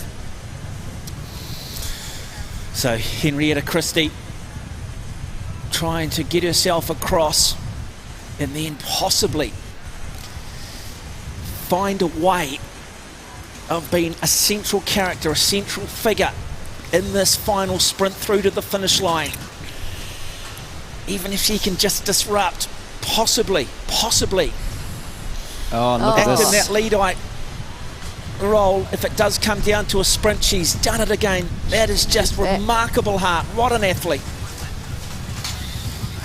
Awesome effort. That's really hard work in that crosswind. Tell you what, if you took her heart, put it in the English cricket team, they would have won the Ashes 5-0, wouldn't they? Oh, look at this, and she's straight over the top, onto the front, and away she goes again. These girls have a big season ahead of them. There's a good chance that they're going to get to ride the Women's Tour de France and be racing up the Champs-Élysées come July. And look, they're putting in the yards here to be in the form for that. Interesting now that Georgia Williams just decides to go to the back and sit. She's done her little work. Now she's starting to think strategically, okay, how do I win this bike race from this position? 6 riders in that front group.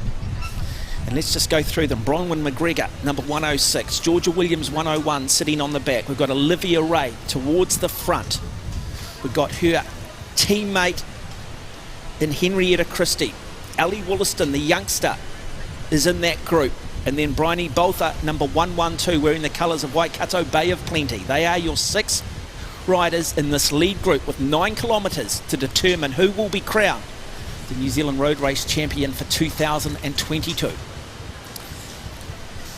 Yeah, I'm sure Olivia and Henrietta got a call from their director, Joanne Kizanowski, earlier this morning with the course change, and they would have talked tactics. She was one of the smartest bike racers of her time, was Joanna, and I think they've learned from the experience of that, and look, they've done everything they can in their power today to get themselves into a race-winning position. And even though it's been difficult for Henrietta, she's clawed her way back into it every time she's been put out. And now Olivia Ray just dropping back, wants to know where Georgia Williams is. And now it's Bryony Boltha on the front. continuing to set a really good, strong, even tempo. I just wonder if we're going to see Bronwyn McGregor, what her role is. We haven't really spoken too much about her if it does come down to a sprint finish. Yeah, she was, obviously a really strong time trialist. She's managed to, get herself up for second yesterday. One of the, an older, more experienced rider at the age of 39. She knows that she probably, for her, it's probably about going early, but we were just talking about the sprint before. It's a crosswind drag. It's not necessarily going to just be if you're super punchy. If you can take it out from a long way out, then there's a chance. And here we go. Yep, Georgia Williams decides to attack now. Olivia Ray has to try and jump across onto this wheel. Is this a significant break? It is Olivia Ray, though. Starts now to chase down Georgia Williams. Who else has got the legs to go with her? And I think we are seeing Ellie Wollaston go as well. So a group of 6 could quickly come down to a group of 3. Bryony Bolton now, this wonderful pursuit rider, looks to try and bridge that gap, but the decisive move around about 7 kilometres out has gone up the road. Yeah, Georgia knew it there. She attacked going into that corner, knowing that she's going to get the cross tailwind here to put them under pressure, and Olivia really struggled. She actually got caught on the inside of her teammate Henrietta Christie and actually had to kind of get under her and push her out of the way. Well, damage has been done, and I think we have lost Bronwyn McGregor from that group, is now asking for some help, but there's no requirement here. So Olivia Ray, does she just hang Georgia Williams out? Yeah. And the 6 has quickly become 4. Ellie Wollaston in that group. Bryony Botha, the colours of Waikato, sitting there in 4th wheel. Georgia Williams, Olivia Ray, Ellie Wollaston. Well, very much the cream has risen to the top. Yeah, just by the way that this is playing out for the dynamics. Here we go. Wow. Bronwyn McGregor over the top again. We said she needed to go from a long way out, and look at that. She's come from there and straight beyond them. This is great for Georgia. It's going to stretch the others. Well, we saw her just get spat, and then she clearly just regrouped and regains, taking us all by surprise. And this is courage under fire. We talked about her. We said, we were asking just moments ago, what are her tactics? And boy, we've thrown just another spanner into the works here. Both are looking to try and desperately grab a wheel in front of her. How much does she have left in the legs? A great opportunity taken by Bronwyn, and if Bryony gets back up here, maybe she could do the same. They're in a tailwind right now, but they're about to turn right into a cross tailwind. They just need to keep the pressure on if they're going to keep this gap open. So certainly we can tell you, though, that the rider missing from that group of 6 is Henrietta Christie. She's had to work so hard all day. She's done so much work. Got dropped, ridden back on, but eventually that bungee cord does break. I think it might just be one too many attacks. Both are still in discomfort because there is still a bike race going up the road. The attacks continue to come. Fascinating. Yeah, Ellie Wollaston still just a couple of bike lengths off the back there as well. I mean, she's riding herself into the gold medal for the under-23s, but as Rushley said before, look, she's not the type of rider who's going to settle for that. She would want to win overall as well, so it's going to be interesting to see what she's got to play with here. Well, Bronwyn McGregor on the front, just driving it, and now Ellie Wollaston gets back up. Can she just bridge that gap? How much is this taking out of her if it comes down to a sprint finish? Because you do sense here that Georgia Williams will want to continue this. She'll want to try and take this thing out of the pure sprinters. Yeah, Bronwyn's is still driving it on the front after her attack now. Can see Ellie's just like lightly feathering the pedals, so she's back on, sitting on, covering. 5 kilometres to go. They'll all understand each other's strengths and weaknesses. They'll all have an idea of how they're feeling. They'll be visualising, when do I go? And now another attack goes down the hand side, and once again it is Georgia Williams. She goes up the road trying to desperately see if she can just shell Olivia Ray, but Olivia Ray jumps straight back onto her wheel. Fascinating bike race, wonderful stuff. Yeah, Olivia is just glued to that wheel there. She knows that is the only thing she has to do now, and it doesn't look like Ellie looked like she took a little bit longer to respond that time, but she's managed to close that gap again. She's strong. Georgia Williams, she's going to say, well, if you're going to beat me today, you're going to suffer doing it. Slowly just running out of opportunities here, though. We've got a couple more turns left in the course, plus that little overbridge on the way back in. But things are really sort of starting to stack up for Olivia here now. Well, Ellie Wollaston, though, yes, she was in a little bit of difficulty, but she has managed to get back on here. And if they just start looking at each other, that certainly gives her a real opportunity. Yeah, Ellie could be biding her time, playing the card, but just sitting back there and being a little bit forgotten while the other three look at each other, especially Georgia and Olivia. Well, Bronwyn McGregor, does she look to hit them one more time? Or does she take her chance in the sprint? I mean, really, what are you here for? You're getting here to get yourself on the podium and go, look, I won a bronze medal at the National Championships. Do you believe you're good enough to win this? Or at some point, one of these athletes says, you know what, second, third is good enough for me today. Yeah, look, those sort of opportunities are continually happening. I would love to see McGregor go again. I think she's definitely got the legs to do it, and just mix it up and take any opportunity she can. With Bryony Botha coming back into the group now, look, she's going to have that's going to take a little bit of sting out of her legs as well. But there's no reason why. Well, we are going to have a sprint finish, I think. What is going on at the back here? Because the two race favourites are talking to each other, or is it just a little bit of niggle? Now, what does Georgia do? Does she look to go down the outside and hit them one more time and hit them hard? In fact, it is Bronwyn McGregor that has gone up the road again, or Ellie Wollaston, is it? Ellie Wollaston's gone up the road, one of the pre-race favourites, one of the under-23 riders, but immediately Ray jumps across onto her wheel. Williams follows. Yeah, we saw a little standoff there between Georgia and Olivia. They were having a couple of words. Georgia was like, she would have been getting quite frustrated at this point. And here she goes. She knows she has to go. She has to go from a long way out, so she's gone again. And now, and did it well too, because just at that point, you saw Olivia Ray there just grabbing some food. The moment she put it in her mouth, Georgia Williams just attacks and just puts her into that little state of hypoxia. Yeah, we're coming down a hill now over a speed bump and then around about into town, so it's getting a bit technical. You want to be on the good rider's wheel and not let the gaps open, but also the road's probably still a bit slippery, so don't want to come in too hot around that roundabout. Okay, so settle back, enjoy all of this one. Wonderful women's race, 2022 New Zealand Road Cycling National Road Championships, and we are 5 riders back, are we? 4 riders in that lead group. Bryony did a great job getting back up here. She's back in this top group now. Wow. Looks like we've got all 5 back in there for the as we come into town. Less than 3 riders to go. Who do we have here? Henrietta has got herself back on again. Henrietta Christie. Well, if you're going to hand out an award for courage and toughness, it would go her today. Yeah, so back fight. now into the suburbs of Cambridge. 2 kilometres, less than 2 kilometres to go. If she can ride herself back onto the group there, all she needs to do. Oh, and she's made contact. That's amazing ride by her. Okay, so how does this now play into the hand of Olivia Ray, having a teammate here? Oh, this is huge for Olivia. She can actually start to nullify some of those other attacks. Henrietta's job now, it will be just head onto the front and try and ride it in as hard as you can and leave Olivia to do her thing in the sprint. So Bronwyn McGregor is in that group. Bryony Botha, Georgia Williams, Olivia Ray and Ellie Wollaston. Now they're just looking at each other. The nerves start kicking in. So 6 riders, 3 spots on the podium. And another little attack goes up the road.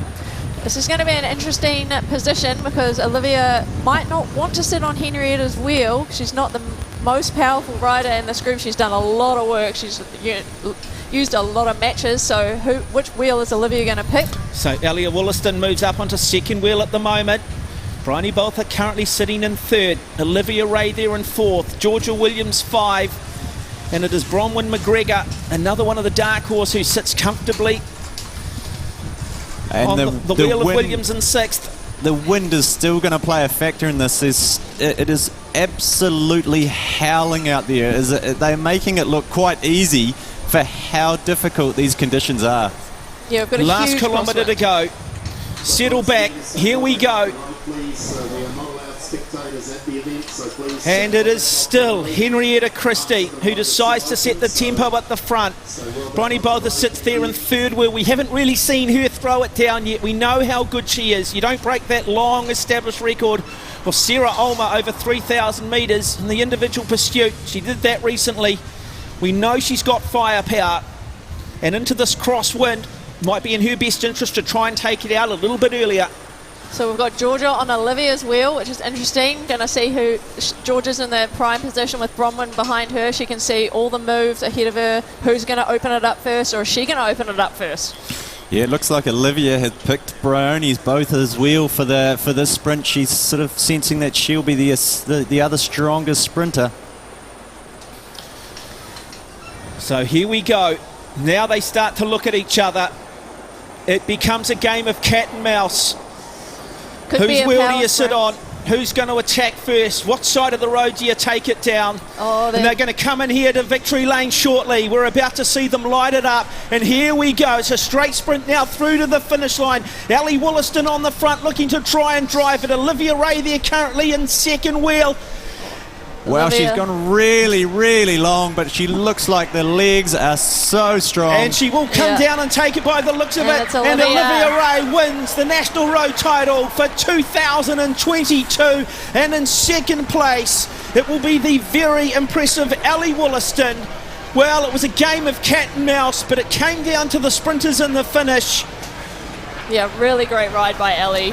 You know, she opened the sprint up on the front and she just didn't have the legs to take it to the line, but second place in the elite women's field and first under 23 is an awesome effort. Well, when they changed the course this morning, it was always going to change the dynamics of this race. It was just simply not the critical mass in that women's peloton to assist the likes of Georgia Williams.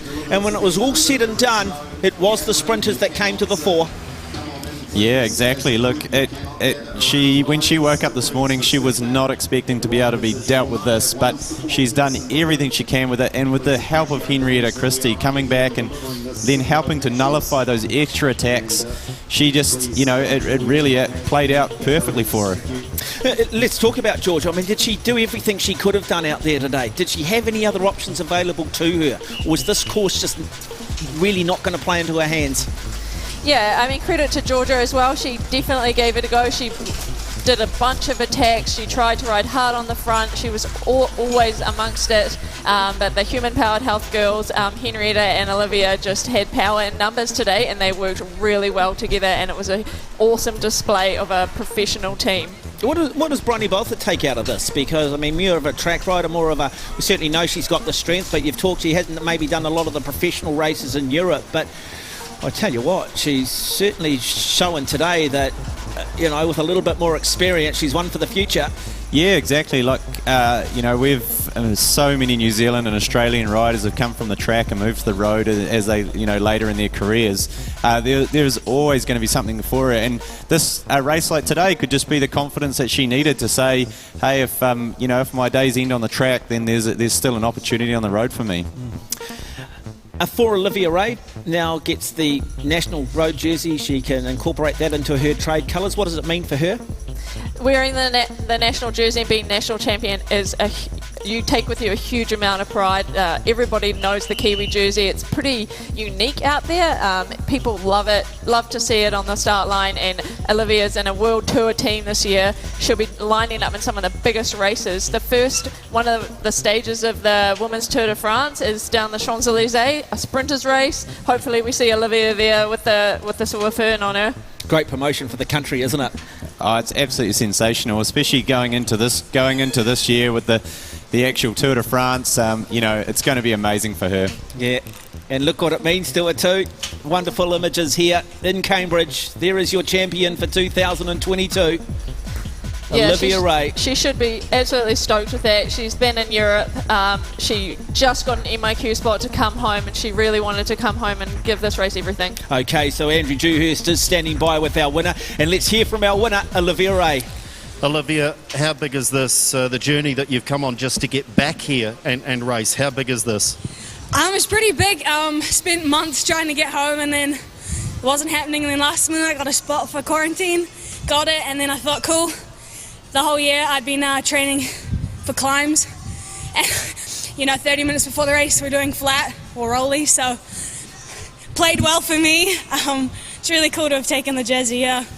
How big a deal is it with your experience to be able to cope with that? Younger riders, lesser riders, they may have struggled with that news so late. How did you deal with it this morning? I mean, at the end of the day, we're all in the same boat. No one knew it was going to change, so I think in terms of the course profile, it was nice for me. But younger riders, obviously, they trained it, freak out as soon as it changes, so I can understand the anxiety. You had some good company. I mean, what were you thinking through the last lap in terms of looking to shut brakes down and stay on the wheel? Well, I definitely found that everyone was trying to drop me, which is understandable. But yeah, it was hard because it was just Georgia and Bronwyn and girls just attack, and it was easy to get on it as soon as it happened. But if you let it go a little bit, you're just dying to catch. So had to be on them. Tell me about the weather conditions, crosswinds especially, challenging? It was, but it was pretty fun. We were all like riding on a diagonal for the most part, so it made it interesting, a lot more fun, I think. Is it worth it, the MIQ, the desire to get back? You're going to take that national jersey with you now, back around the world? Yeah, it's pretty crazy. I came into it like really expecting a lot from myself, and so to actually get it kind of just sums up all the training and how it went last year from being dropped to this year winning is cool. Yeah. Congratulations. Thank you very much. I love that they can laugh their way through all the pain and all the hurt. I know it was a lot of fun out there. Really? Is that your definition of fun? Yeah, the good races are the ones that you just reflect on and can remember it as a good time, even though it might have been a bit horrendous or epic out there. Like, those are the good stories and the great memories. Got the American accent going on too. Yeah, she spent some time in America, obviously, in an American team. Yeah. I do like that though. That very sort of quintessential New Zealander. Really lovely. Just sort of. Oh no, it was great fun out there, and I think you wonder too how much of that is a part of her success is the fact that she does have that personality, that she clearly enjoys her bike racing, that she looks at a challenge as being fun and as exciting. Yeah, she's been in America and been over there to study and do other things. It's like she's a worldly person. She's got a lot on her plate, but she just does it because she loves it. She's out there and she loves it. Okay, second place today, and boy, courage too. Under 23 champion, just a future star, Ellie Williston, standing by with Andrew Dewhurst. Ellie, congratulations. Under 23 national champion here at the Grassroots Trust Nationals, second on the road in the overall race. You got a smile. You had a smile at the start of the day. You're still smiling now. Yeah, no, I'm really happy with it. I think with the last minute change to the course, it really, I think definitely threw me off, and I think a lot of people in the group, so just had to adapt on the day. And yeah, I'm really happy with the ride. How different a race was it today to what you thought it might have been over the original course? Yeah, very. I think it was a lot more cagey in a race like today, whereas I think the terrain really would have sorted everyone out if it had been the previous course. But yeah, it just made for a really exciting day, and I think positioning and tactics were really important today, so yeah, I'm really happy to pull that off. It also seemed pretty honest, though. I mean, different girls were having a dig at different times, weren't they? Yeah, there were times where I was definitely in the red zone. But yeah, no, I'm just really happy to finish with the front group, and the girls rode so well today, and there were a lot of people just riding for themselves, so it made it even more interesting today. And when you turned the corner into Taylor Street for the last time, what were your thoughts? What were you thinking? Oh, I could feel Liv breathing down my neck, so I knew she was coming. You need to talk up a little bit. But yeah, I mean, I didn't really have any other choice. I just had to turn the corner and go for it. This is really loud now. See where it ended up, and I'm really happy to even be in an arm's length of her. She's an incredible sprinter, and you can see from her results last year. So yeah, to just be within reach of that is just really cool. Under 23 national champion, what does that mean to you for the year ahead? Yeah, it means a lot. I have just started with my new team last year, Next Gen, so yeah, to be able to take the white jersey over for under 23s is really cool, and just something that I can give back to the team, which is really exciting.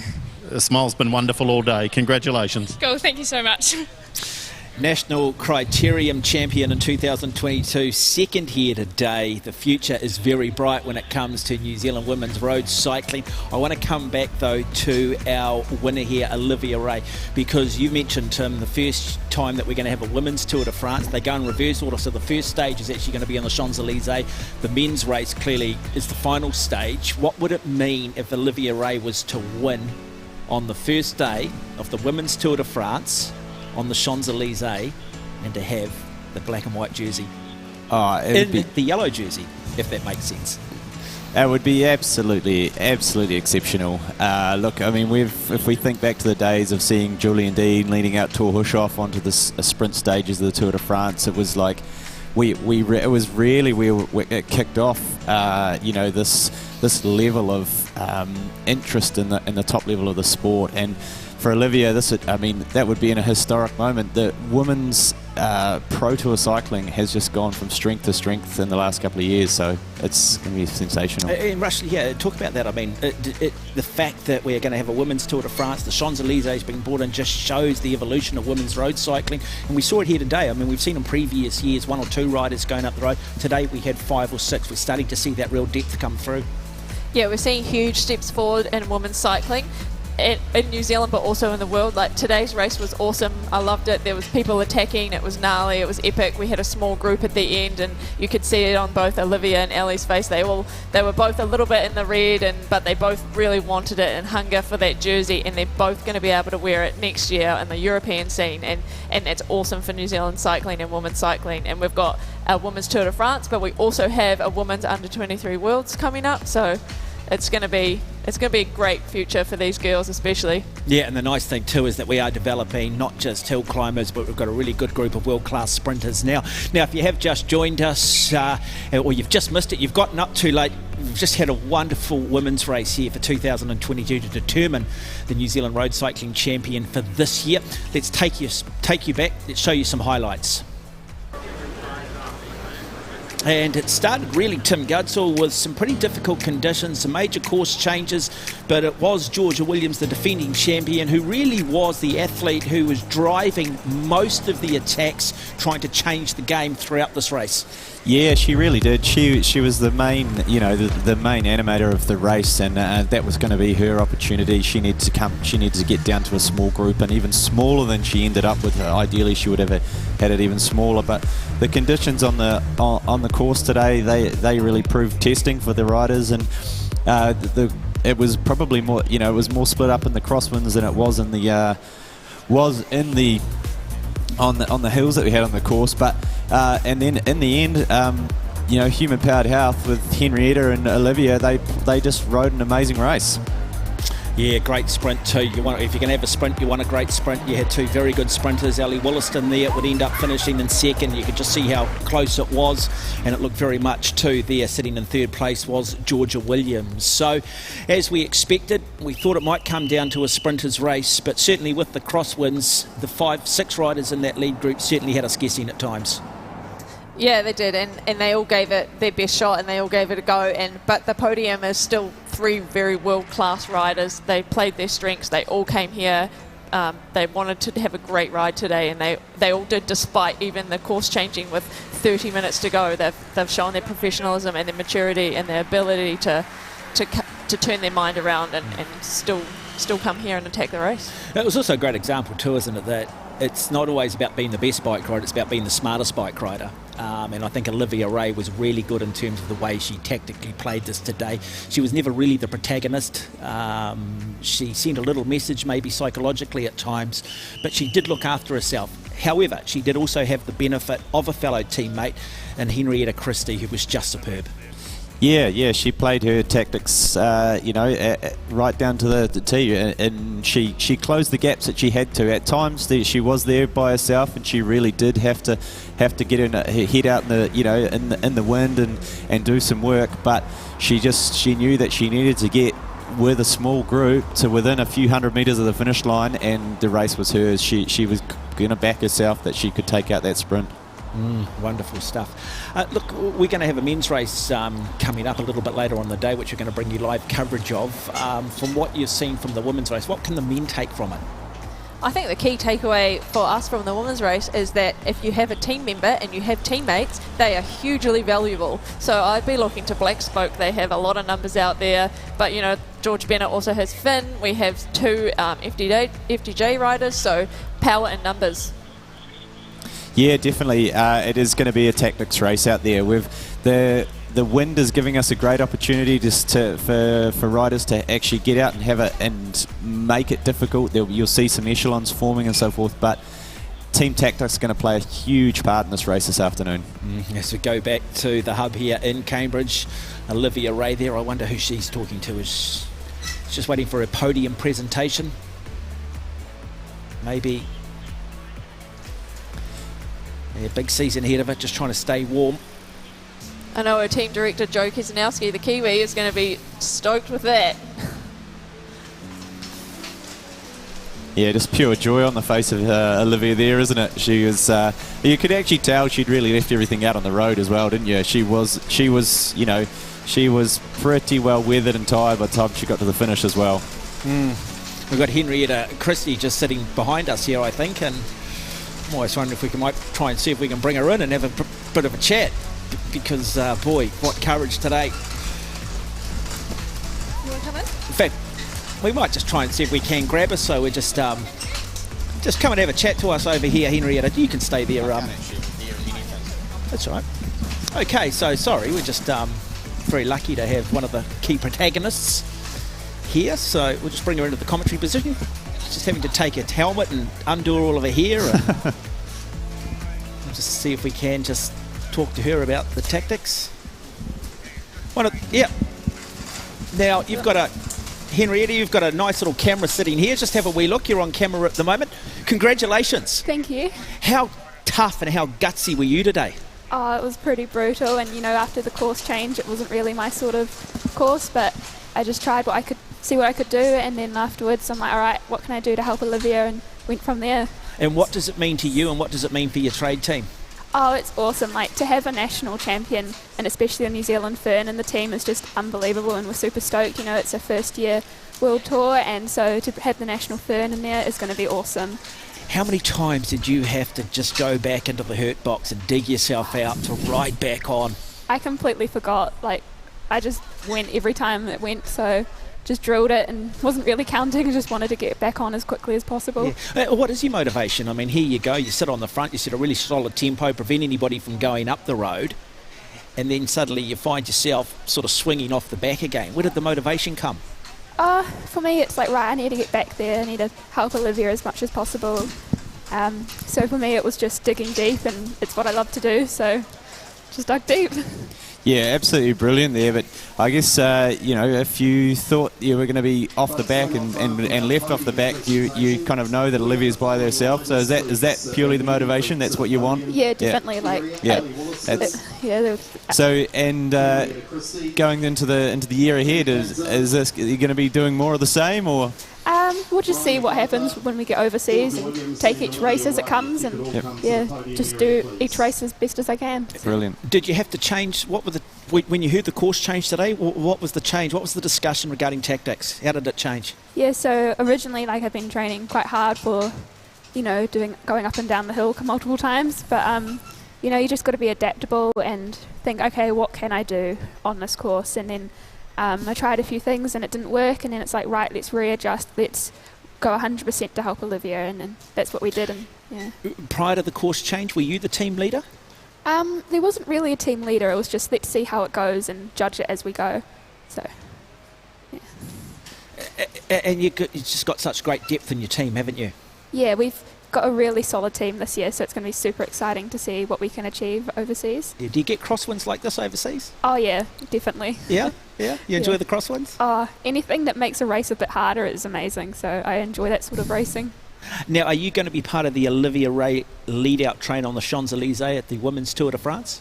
I don't know that far ahead yet, but it'll be pretty cool to do that, so we'll see. How exciting is it going to be to have Olivia in that bunch?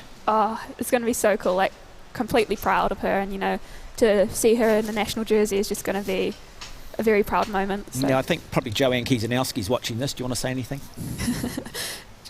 thanks for everyone's support from overseas. We had the whole team screaming for us, so it's really special to have everyone watching. So. Yeah, just that ability to hurt, is that something you can coach, or has that just always been in you? Have you always just had that big heart and that fight? Yeah, I like grunting hard, and it's something I enjoy doing. So time trials, hill climbs, anything that hurts, it's like, yeah, let's do it. You come across, we haven't met before, but you do come across, how do I say this, lovely, sweet. But how much aggression is out there? Do you buy into the new? Can you be a good sledger? Can you get a little nasty at times if you have to? It gets quite aggressive, the racing, but it's the difference between on and off the bike. You go on the bike, we're all professionals, we're all competing, we all want to win. And then when you're off the bike, it's the attitude change. So yeah. And you're based in Girona. Yes. How are your language skills? Oh, they're not very good at the moment, but there's still time to learn. Yeah. And they all understand the Kiwi accent. Oh yeah, I hope so. Yeah. Yeah, and it's a real development of the team. Predominantly American, but now it's becoming more and more of a foreign team. Yeah, definitely. Like, we've got a huge mix of culture in the team, which is super cool. And, the new sponsors are super supportive, and, they're all backing, making sure we're healthy and strong and everything. So it's exciting. And what's your first race when you get over there? We're just going to see as it come. I think I've got one on the 16th of March, but, I'll just see what happens when I get over there. Well, congratulations. Remarkable performance today in that black and white jersey, which is going to be blended in now with your trade colours. You're a big part of that, so well done. Thank you. There you go. So that is a major player in today's National Women's Road Cycling Championships. Just a superb ride coming from Henrietta Christie. And so fascinating discussion there, Tim Gudsall. Big future. Yeah, huge future. It's really exciting to see that sort of that depth at that young age, and with what they're coming into. The women's cycling is it's been a really tough road for them in the pro road scene in Europe. Up until basically last year, they got the opening to race Paris-Roubaix for the first time, and this, the iconic win of Lizzie Degnan winning Paris-Roubaix. And it's really just feels like it's starting to gain some momentum and a little bit more parity with the men's. One thing that maybe in women's cycling, they're missing those genuine world-class sprinters. What does Olivia Ray bring to the peloton now? Yeah, Olivia brings a really interesting dynamic. She's come from a different kind of background to the classic women's World Tour riders like Voss and Veld. She's come from America, she's done her study, she's done all the hard work, and she's a little bit of an unknown. So it's exciting to see a Kiwi like that step up and not be afraid. She brings so much confidence, and I really am impressed by her. And Tim, just a final thought on that as well before we do go to the podium presentation. It's super exciting to see like a specialist sprinter out there on the out there in the scene. We haven't had it before, and we're going to be, I think we'll see her, and I'm sure she's going to inspire others to do the same. You are watching live coverage of the 2022 New Zealand Elite Road National Cycling Championships. We are not too far away from going to the official podium presentation with Andrew Dewhurst. We will recognise and honour our top three in what has been simply a remarkable women's bike race. So without further ado, it is now the official presentation with Andrew Dewhurst. Thanks, everyone. A very interesting day, of course, with us not allowed to have spectators, but for our officials and for our supporters of our team riders here, welcome to the prize-giving presentation for the Grassroots Trust Elite Road National Championships. Our first presentation on behalf of Cycling New Zealand is an individual presentation. There are two of them, and one of our athletes is here. I'd like to welcome, please, on behalf of Cycling New Zealand Road and Track, Erin Criglington, President, to present these Road and Track awards. Thanks, Erin. First, we have the 2021 Female Road Cyclist Emerging Talent, and that award goes to Henrietta Christie.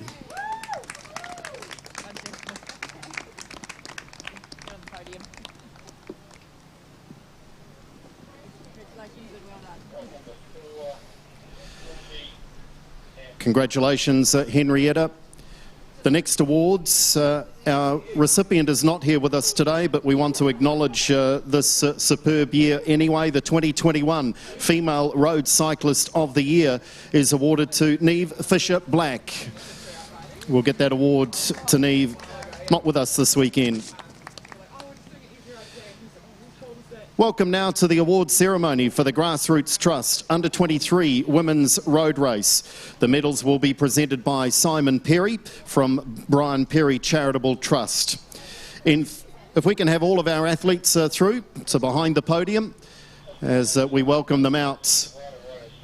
Put your hands together for our Under-23 podium as they make their way.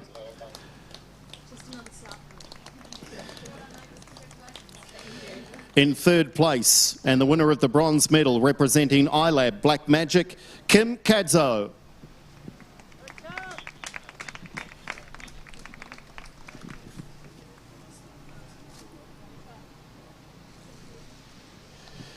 In second place, and the winner of the silver medal representing Human Powered Health, Henrietta Christie.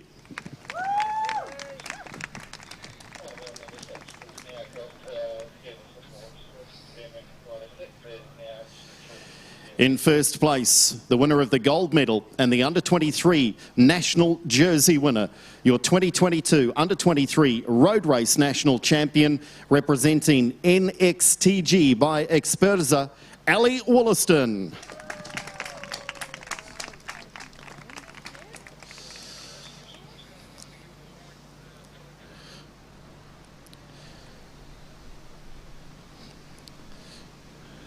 The jersey first for Ali, followed by the medal, and Ali Wollaston will also receive the Perry Cup. Ladies and gentlemen, please show your appreciation for the podium in the 2022 Under-23 Women's Road Race.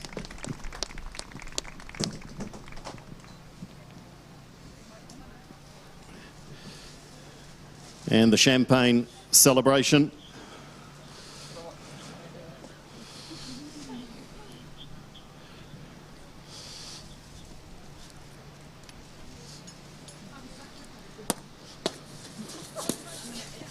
Sorry.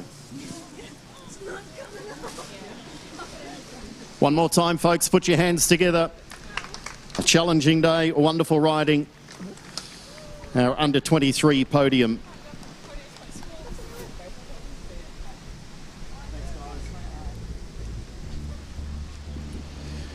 And welcome now to the award ceremony for the Grassroots Trust Elite Women's Road Race as we welcome our podium riders to our celebration. Put your hands together, folks. Medals will be presented by Martin Bradley, Executive Chair of Grassroots Trust. In third place, and the winner of the bronze medal representing Waikato Bay of Plenty, Bryony Botha.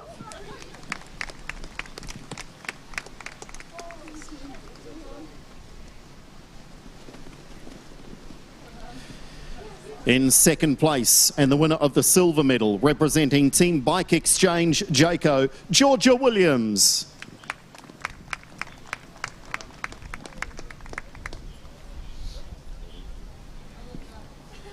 In first place, the winner of the gold medal and the national jersey for 2022, your Elite Women's Road Race National Champion representing Human Powered Health, it's Olivia Ray.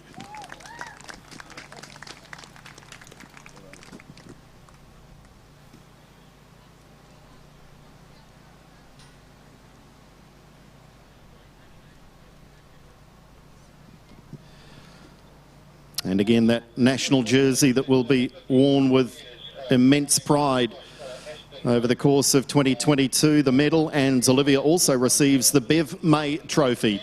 Ladies and gentlemen, your podium for the Elite Women's Road Race. And now time for a champagne celebration.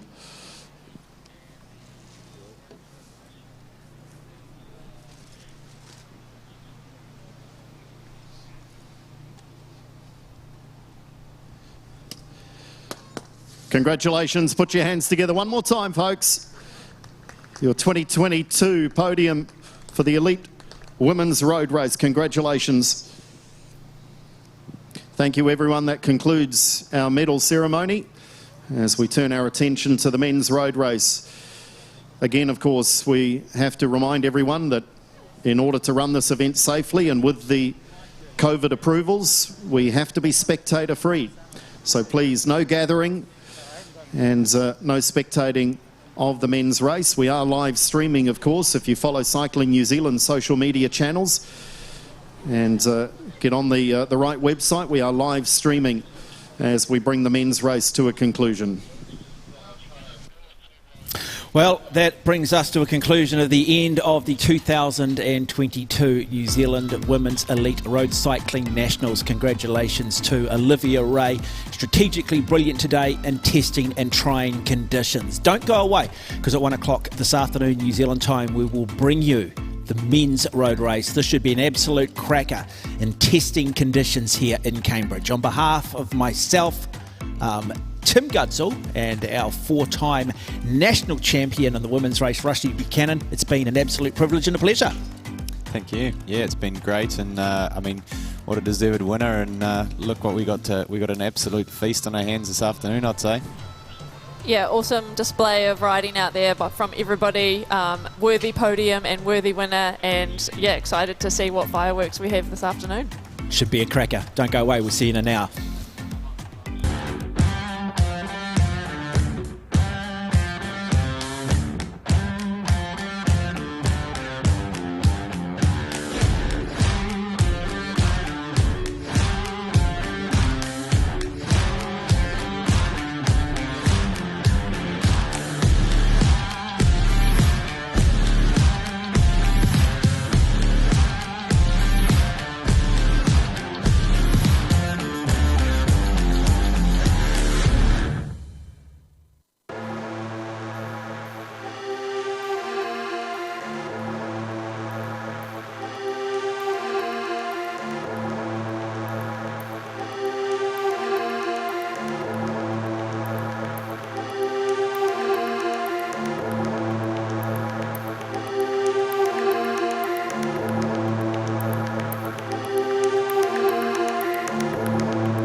Every